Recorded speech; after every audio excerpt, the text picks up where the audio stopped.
Hey guys, it's Nick. Thanks for tuning into Long Island Wargaming, and this is a 2,500 point rematch from our previous battle report with myself and Chris. Same exact lists, and we're going to see if Chris can do a little bit better, because the Dwarves came as a surprise and totally annihilated him.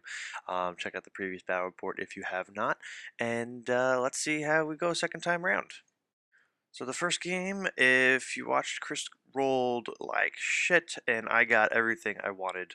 My gyrocopters did everything they needed to. It was extremely unlikely, but yeah.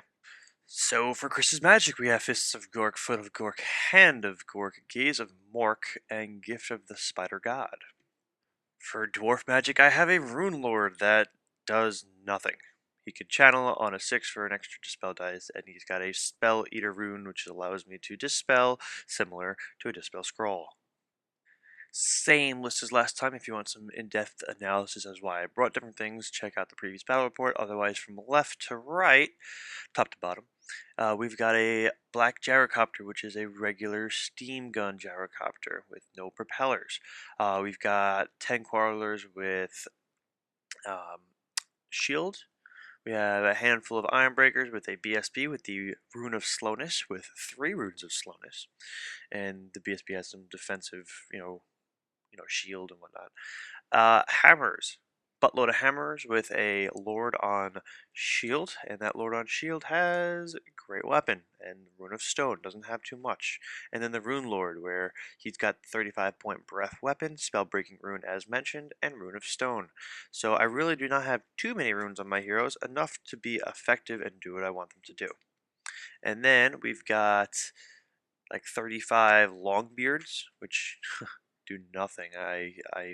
You guys are gonna laugh at me with the long beards. And then an organ gun with a rune of accuracy and a rune of forging. So it's going to be able to get +1 to hit and re-roll an artillery dice misfire if I roll one. And for Chris's side, um, Squigs, Black Orcs, Pump Wagon.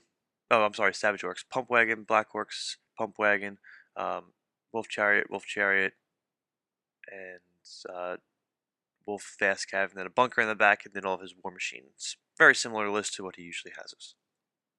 So we have some vanguards.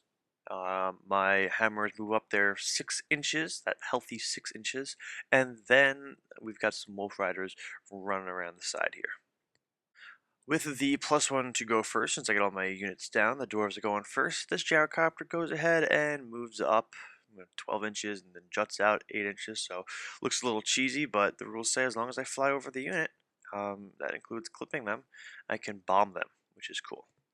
The bombing stuff does need to be done in the remaining moves phase, so this bomb goes ahead and scatters 10 inches, and then the small template doesn't even bounce. This gyrocopter goes up and gets ready to do a steam run on them.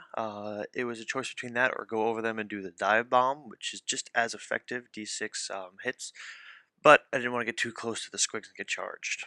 Here is the rest of my moves. The hammers are only an inch ahead of the iron breakers, which looks stupid. I had that vanguard and I wanted to, get them running real quickly, but it's kind of a poor investment in this game because I don't end up marching another 6 inches. And you will see how important that is very soon. So I come over here and steam 3 of the 5 guys. They turn and run, and now they're in the way of the squigs.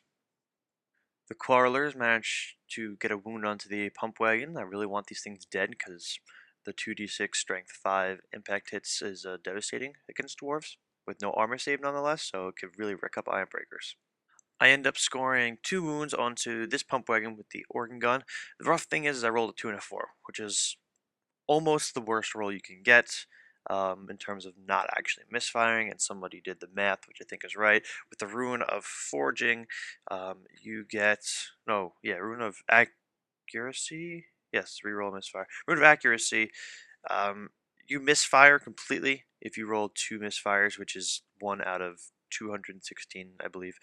But anyway, I didn't get 2 twos. I got 2 and a 4, and I got no misfire, so I couldn't re-roll them. But I ended up getting a wound through, which is, I'm happy about.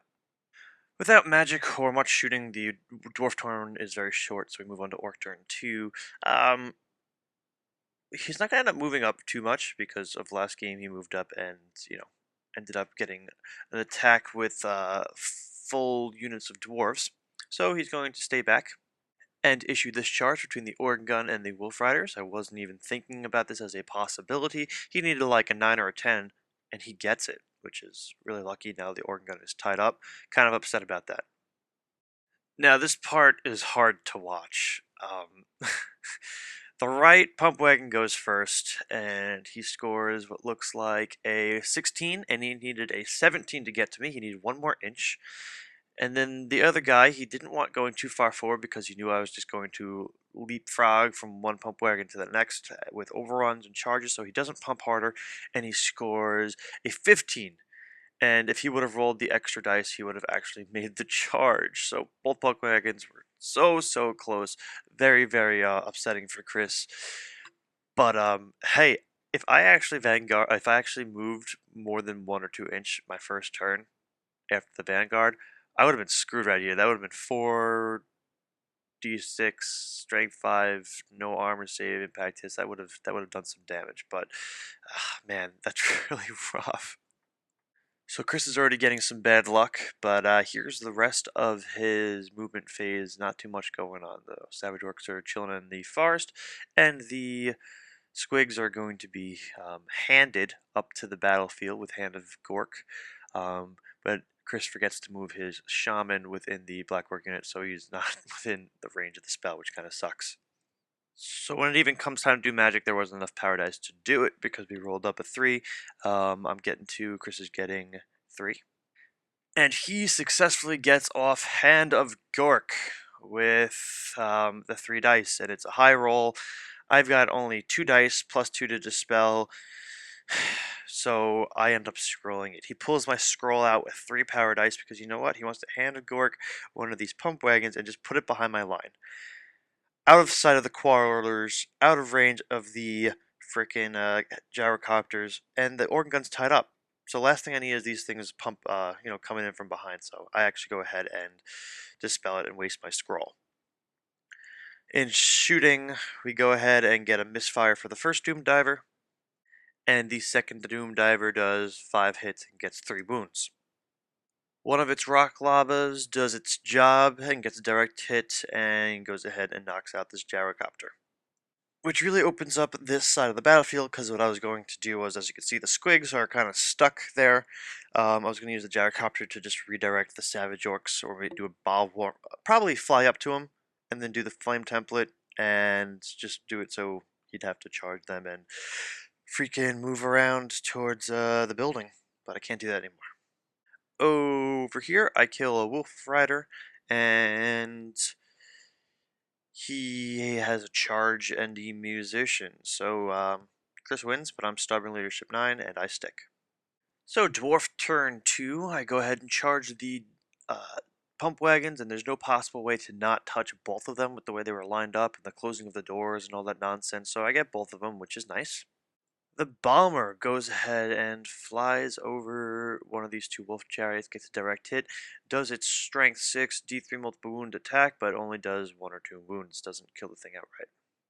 So here's the rest of my moves. Longbeards, I don't know what I'm quite doing with. I'm so used to playing Skaven that I think all my troops suck, and I'm like trying to make sure I don't expose my flank, but like in hindsight, I'm like, who gives a shit? I should have just marched them up, because I'm thinking I got these chariots here on the side, and they're gonna do 2d6 plus 2 strength 4 impact hits all together. And then I'm looking at my long beards. I'm like, yeah, heavy armor shields. I'll probably save 1 or 2, and I'll just come back with straight 4 attacks. I'm stubborn with steadfast and whatever. So I kind of angle them so I can protect myself, protect the hammers, flank 2, of course, but not actually move with them. So yeah, the Ironbreakers move up full. They're going towards the Savage Orcs, and I'm just hoping for a healthy overrun with the hammers. The Quarrelers shoot it like a Savage Orc and might have killed one, maybe, but nothing really to note in shooting phase because the Bomber bombed, which I don't think he can shoot because he marched. You can't march and shoot. I'm not quite sure if you could still use the Clattergun thing, but I have to look into that. In combat over here, I actually lose a dwarf crewman, which sucks. And a nice healthy overrun, which is cool. So the dwarves no longer flee and pursue at -1, which is nice. I'm not sure if I agree with that change. I thought it was pretty smart to keep them slow or make it so they couldn't move as quickly, but you know what? I'll take everything I can get at this point, so this is awesome.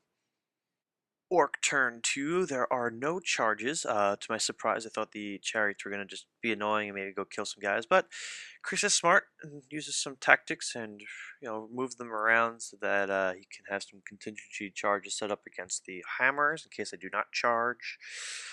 But Savage Orcs do not move up because he doesn't want to deal with the Iron Breakers. And yeah. So during the magic phase, Chris goes ahead and gets 9 dice. I get 6. He goes ahead and rolls for Foot of Gork on 6 dice and gets it. I do not dispel it. Yeah. The first stomp misses. Hooray. The second stomp does not. Ouch. Thankfully, there is no stomp for a third time. And then Hand of Gork gets off for free, which is nice. So he goes ahead and gets the squigs up in a nice position. And the Savage Orcs, I actually believe they backed up this turn. They backed up 2 inches, so forgot to mention that. Doom Diver knocks out 2 more hammers. And this is what we're looking at now. So, lost some hammers, but not the end of the world. Dwarf turn 3, I'm going to go ahead and issue some charges. I'm going to need to roll up a 7 with my hammers to get onto those black orcs, and then a 10 for the iron breakers is a bit of a stretch, so yeah. And I failed both. So I was kind of going in for the all-in against the black orcs, because that's how I won last game, and I don't know, I got a little nervous when my hammer started peeling off. But I false charged, so I exposed my flank to the squigs. And this was probably a stupid idea in hindsight. I charged the chariot so I could kill it or flee it off. I thought he was just going to stay. Maybe I could kill it in combat reform. But no, he was smart and fled. And Chris starts poking fun at me. He's like, why didn't you just turn him around and fight the organ gun? And I was like, shit, I should have done that. Because the organ gun's in like 3 to 4 rounds of combat now. Slowly taking wounds. Not good.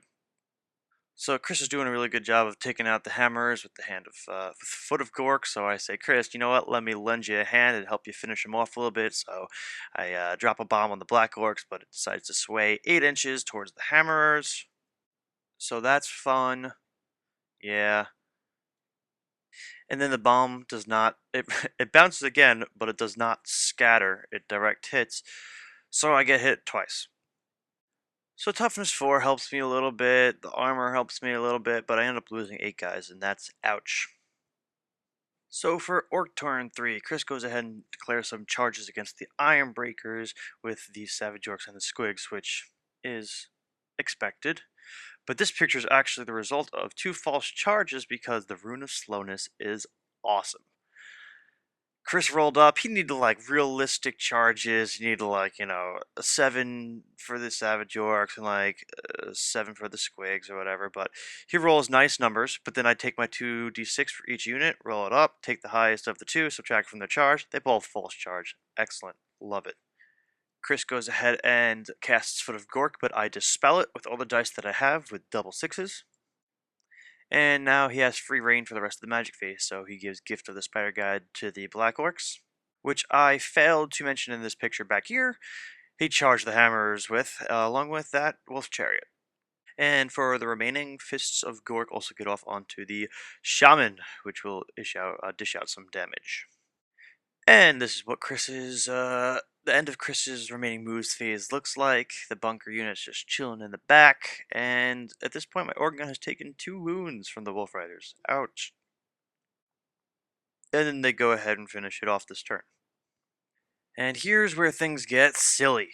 I'm attacking 40 Black Orcs. 40 Black Orcs.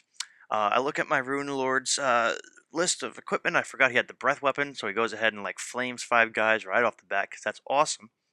Because he's got initiative 3, so he can do that. You could also see the way I've got my guys lined up that half of his unit, or maybe like a third, has to fight the Lord or the Runesmith, which is great because they've got like 1-up armor saves, so awesome. He kills 5 hammers, which is nice, and he does a wound to the Lord and a wound to the um, Rune Lord, so that's good for him. Chris loses a lot of guys. To be exact, 17. I lost like 5, but Chris is steadfast based on the fact that he actually has a rank, and I don't, so he sticks. I must share, though, that since the 4 hammers are left, his guys were fighting with great weapons, so he can try to kill the heroes and just, wound them no problem. But the problem is he rolls like 4 or 5 ones to wound when you need to wound on 2s against the hammer unit, and that's just terrible. Chris got really upset with that. But all right, so now we're on dwarf turn 4. So I go ahead and charge in my Ironbreakers. Hell, why not? They're going to now give the unit always strike last, which they had anyway. So oh well, doesn't really help me, but at least it gets the shaman striking last too. And the Longbeards go ahead and reform to face the chariot and the Black Orcs. The bomber goes ahead and does a bombing run. It gets a nice direct hit with its strength 3 bomb. And in combat, Chris finishes off the hammer unit, so he scores, let me look at my sheet, 435 victory points for them, which is a nice little catch there. But the Lord and the Rune Lord and the Ironbreakers are still chilling. Chris has 5 guys in the second rank, which is 1 rank. I've got 2 ranks, so he loses steadfast. And he flees, and I chase him down, and the chariot gets away. But man, I did not think I was going to win that combat at first when the hammers charged. And with the Ironbreakers going in, yes, I got the charge, I got some ranks, I got, a Thane BSB dishing out some attacks. But, I mean, combination of just good troops. But, I mean, Chris spent like 5 attacks trying to kill the Thane, and again, he rolled like 1s and 2s to wound him, which is just sad.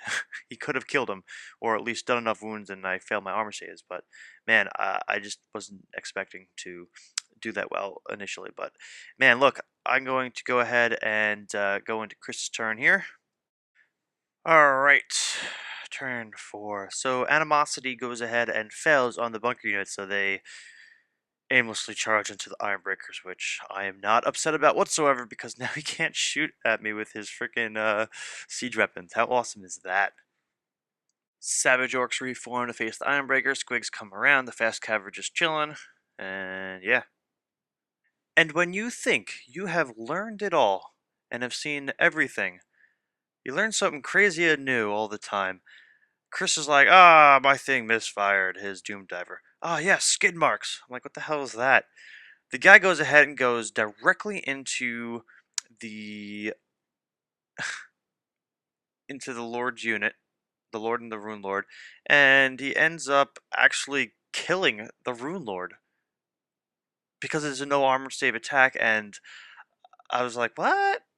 So yeah, that's yeah. I mean, initially the Doom Diver went further out, and he was going to have it, bounce back into a unit that was engaged in combat, which I guess you can do because it's like a stun thrower. You pick a point where it doesn't touch anybody, but if it scatters, it hits them. Um, that's just silly. It's yeah. So interesting. So the bunker unit turns and runs. I can give 2 shits about them, so I will restrain and reform to face the Savage Orcs.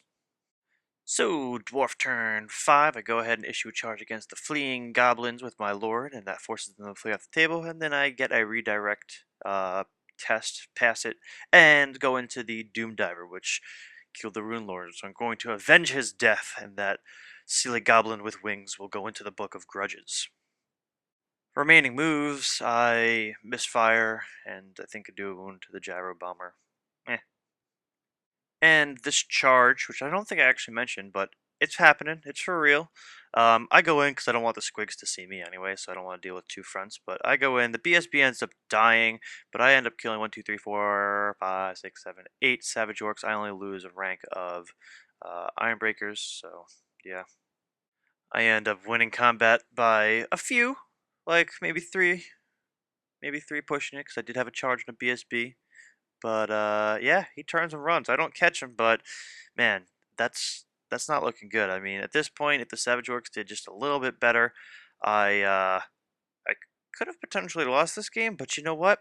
That stone wall of Shield Wall of Gromril is a killer special rule because he was doing a lot of damage to my Iron Breakers. I was getting a 5-up armor save, and then the 5-up ward save, and then I also had the +1 strength in the charge, and I had hatred. Way too much going on with these dwarves right now. It's just too much to handle. So, yeah. Orc. Orc turn 5. This happens. I forgot about this chariot. It comes back from nowhere. So turn 5, it goes in for rear charge and does nothing, and I turn and reform to face him, maybe kill him next turn. My turn 6, the cheesiness of 8th edition. My dwarves are like 15 inches away, it looks like, 14 inches away. I'm still in charge range, so I'm going to issue a charge and make the Savage Orcs flee off the table so I can get full victory points for them. I've got the Squigs turned and facing me, and I'm going to, I guess, false charge forward. And to reassure the fact that I can still maintain the victory points for the Iron Breakers, I go ahead and throw the cannon, not the cannon, geez, the gyrocopter in front to redirect. And since I flew over him, I did bomb him, and I did a direct hit. And at this point, Chris was like, screw it. We're not going to go ahead and roll that up because he didn't want to take the guys off the freaking movement tray. Because honestly, there was no coming back from that. It's a T3 unit, strength 3 bomb. And the fact that he can't get the 400 points for the Ironbreakers, I walk away with a victory for the Dwarves. And let's do some quick post-game analysis. I'll hit on maybe 4 points. The first one being the fact that, damn, the freaking pump wagons did not get those charges that they needed. If they would have went ahead and killed a couple more hammers, it would have been that much of a difference towards the combat rounds when we actually got in. The next thing being, hatred on my side is great, and Chris rolling ones to wound across the board is terrible. That really helped in my favor. And the last 2 points are the fact that even with so few guys, the dwarves are just doing awesome now. The strength on the charge, the stone wall, stone shield rule, the shield of ground rail rule. I'm liking this new book without a doubt. The dwarves are doing very good, and the fact that there's so many ways to give them stubborn. Who cares that you only have 10 left? I mean, look at those freaking Ironbreakers. Even if they had lost against the Savage Orcs, they would have been fine. Leadership 9 with a reroll. Who cares? So, I think this game was a lot better than the first one. Still a victory to me. Chris had some bad luck, and the dwarves just doing really well. So, it's a tough matchup, especially since I get hatred no matter what. I mean, the dwarves going to have hatred on 1/3 of a chance in any future game to begin with. So just expect them to get good rerolls, especially since their attack value is usually 1, 2 if you're fighting the hammerers. But yeah, definitely a good game. And thanks for watching. Comments below, like, subscribe, and see you in the next one.